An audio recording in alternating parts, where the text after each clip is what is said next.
This is Fox 18 News at 7 in high definition. Good morning, everybody, on this Tuesday morning. I'm Redrick Terry. And I'm Alexandria Ikomoni. Thanks for watching Fox 18 News at 7. Let's get started with your local news, beginning with our top story. Right now, Davenport police looking into multiple car thefts and jackings from this past weekend. They're asking you to be on the lookout for one car stolen from East 4th and LeClaire streets. A surveillance video obtained by Fox 18 News shows a woman trying to open different car doors in the apartment parking lot there. She ended up getting one and driving away with it. There were two other car thefts. One of the men whose car was stolen has lived in Davenport for almost 30 years. He didn't want to be on camera, but he does own a store in downtown Davenport and tells us he's seen a rise in crime in recent years. It's really been, let's say the last year and a half to 2 years, there's really been an uptick in theft and problems, and we have the whole camera system here. The police have been to this building numerous times wanting our camera footage. Davenport police are still investigating all three incidents. We'll continue to follow them and bring you updates on there and on ourquadcities.com. And this morning, one man is in custody after accused of stealing a car in Coal Valley. He's 18-year-old Zachary Norris. Police say they stopped a car he was driving on Saturday. He ran from officers but was caught. Police say the car was stolen with things inside the car linked to other car thefts. A drunk driving sting lands dozens of people in jail, according to the Illinois State Police. They conducted the statewide campaign called Saturation Saturday back on August 24th. The arrest came during a 10-hour enforcement period. State troopers picked up 70 intoxicated drivers. Investigators say 5 came back with blood alcohol levels of more than twice the legal limit. Troopers also made 375 arrests for other offenses like open alcohol, drug possession, and outstanding warrants.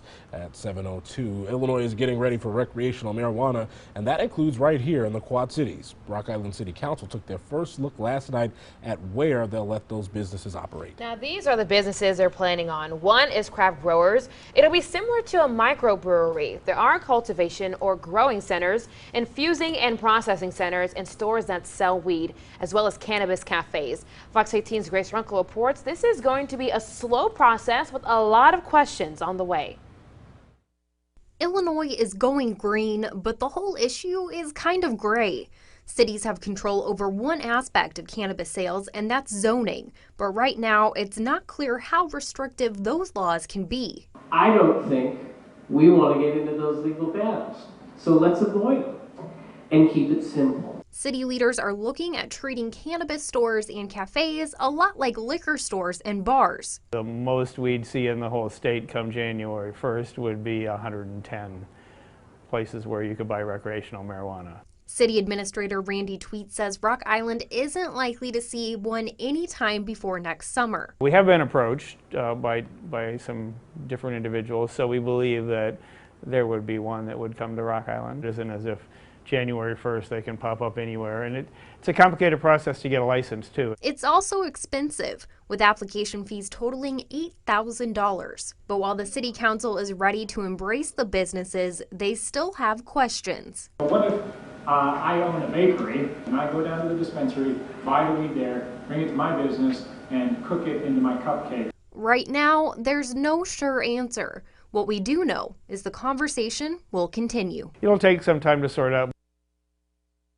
Reporting now, people will be able to voice their opinions about the zoning at a public hearing on October 2nd. City Council will take the first look at the ordinance 2 weeks after that and then hold a final vote at the end of the month.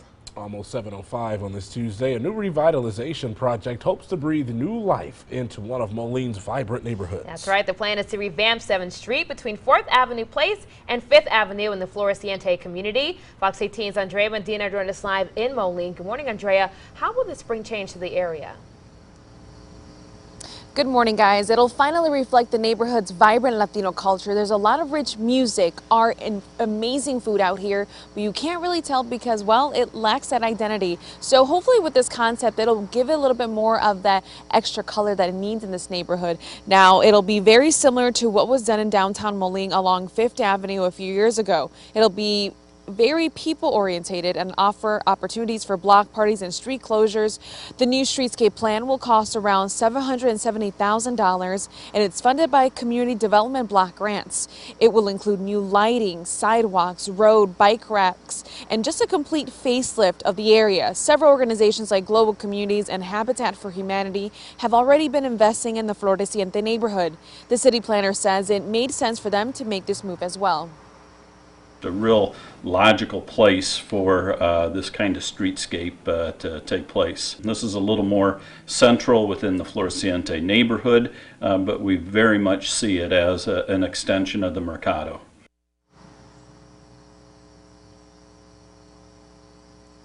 Phase 1 of construction on 7th Street could start in a few weeks, and Phase 2 on 4th Avenue Place would likely happen next year. Again, city leaders are hoping to get things started in the next couple of weeks. Again, they're just waiting on bids to get accepted and hopefully have Phase 1 completed by the end of October. Guys. Andrea, thank you. Looking forward to this project for sure. Well, this morning, Rock Island Public Library is taking it to the streets. Rock Island City Council gave the okay to buy a new mobile library. It'll cost $166,000. The library director says it'll replace the 3031 branch that'll be closing soon. The bus will be filled with more books and librarians than other mobile libraries like it in the past. It'll also have Wi-Fi. Huge because it's mobile. It can go everywhere rather than us waiting for people to come visit us and use our resources. We can go to them, explain what our resources are these days because they have changed throughout time. One of the new features of the Library of Things, you'll be able to reserve a lot of things besides books like laptops, computers, and fishing poles. 7:07 on this Tuesday. The monarch butterfly population is 90% smaller than it was 20 years ago. The Illinois Department of Natural Resources is trying to keep the insect safe and numerous. Pesticides kill the monarch and other pollinators that we need for survival, but there is something you can do to help.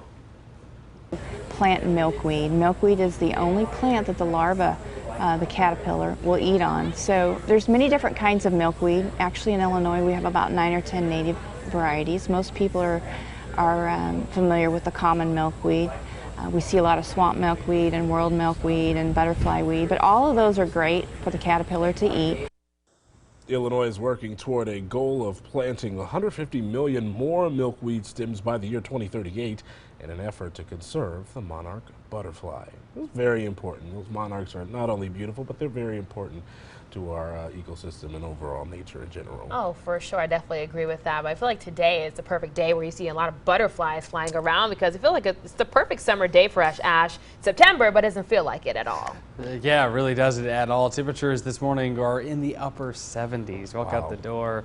Oh, it just does not feel good. But you know what? Here today, back at the upper 80s. If you're missing summertime, this is for you because it's going to feel all kinds of summertime this afternoon.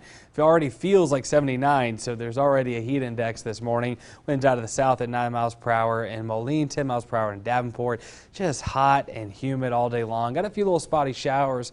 We had some storms overnight, but those have pretty much cleared out. We'll have the chance for spotty showers over the next 24, 48 hours, but the widespread rain should hold off until Thursday. Highs, though, today will get back into the upper 80s.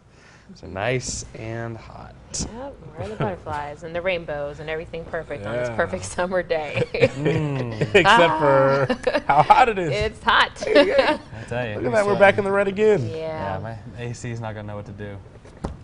I don't think I turned mine off yet. Well, I did turn it off once over the weekend when I got a little bit cooler. But it's back on now and it will stay on. I bump it up, but I bring it back down when I come home. So I think I left it on this morning, so it's running like crazy right now. Yeah, as it should. Yep. As it should, it's a mess out there. All right, Ash, thanks. Coming up, which Kardashian health concerns were revealed on their latest reality show episode? The time now is 7:10. You're watching Fox 18 News at 7. Fox 18 News is live at 7 with Redrick Terry, Alexandria Ikomoni, and meteorologist Ash Simpson. You're watching Fox 18 News at 7 in high definition.